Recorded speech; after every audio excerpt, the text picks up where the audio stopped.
Prinsipyo sa buhay, number 25. Ipinapasa ang mga pagkapala ng Diyos. Magandang araw po sa bawat isa. Pinagpapala tayo ng Diyos upang tayo naman ay magpala sa iba. Paano mo tatapusin ang mga sumusunod na tatlong pahayag? Iniligtas ako ng Diyos dahil ang layunin ng Diyos para sa akin ay nakikita si Jesus sa buhay ko kapag ako ay ang munting pagsusulit na ito ay hindi para ilagay ka sa alanganin, kundi para maitakda ang tamang balangkas ng pangunawa sa prinsipyong ito.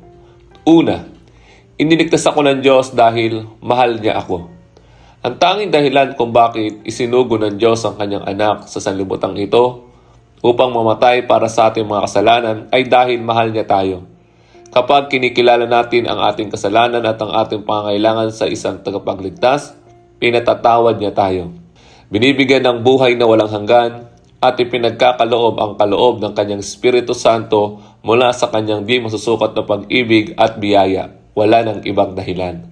Marami ang naniniwala na iniligtas ng Diyos ang isang tao dahil sa mabubuting gawa o paglilingkod nito.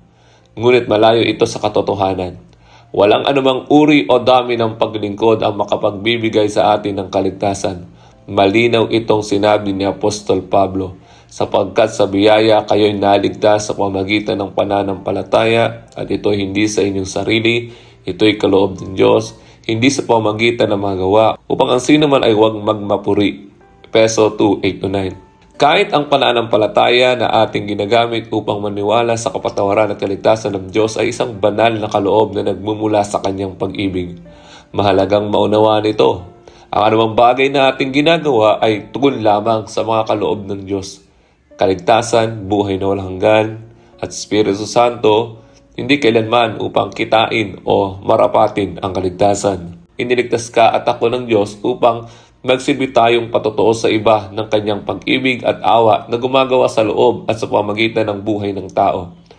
Marami ang nag-iisip na ang tanging dahilan ng kaligtasan ay upang makarating sa langit kapag namatay na ang tao.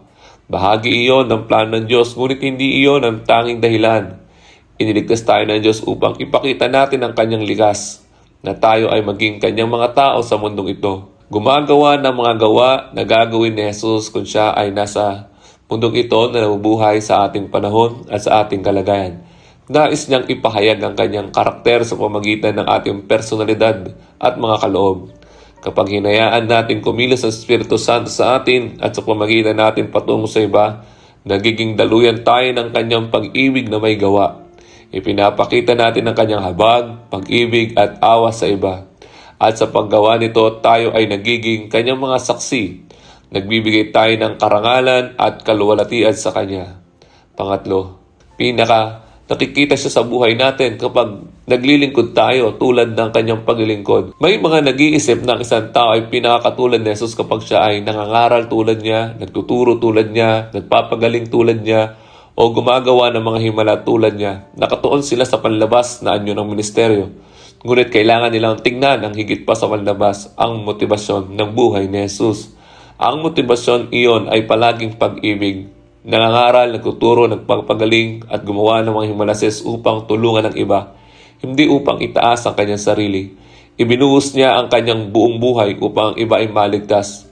Sinulat ni Pablo, sapagkat nalalaman ninyo ang biyaya ng ating Panginoong Jesucristo na bagamat siya'y mayaman ay nagpakadukha dahil sa inyo upang kayo sa pamamagitan ng kanyang karukhaan ay yumaman. 2 Corinthians 8:9. Tinatawag tayo ng Diyos na maglingkod sa isa't isa, tulad ng ginawa ni Jesus. Hindi kanya niligtas o tinawag upang ikaw ay dakilain o purihin. Iniligtas kanya upang maglingkod sa kanya at sa iba. Sa paggawa nito, pinararangalan natin siya sa ating buhay.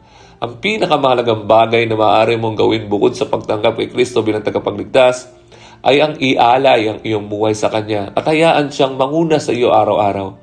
May ilan na nagkakamaling isipin na hindi mahalaga sa Diyos ang ating ginagawa, ngunit malayo ito sa katotohanan. May plano siya para sa bawat isa.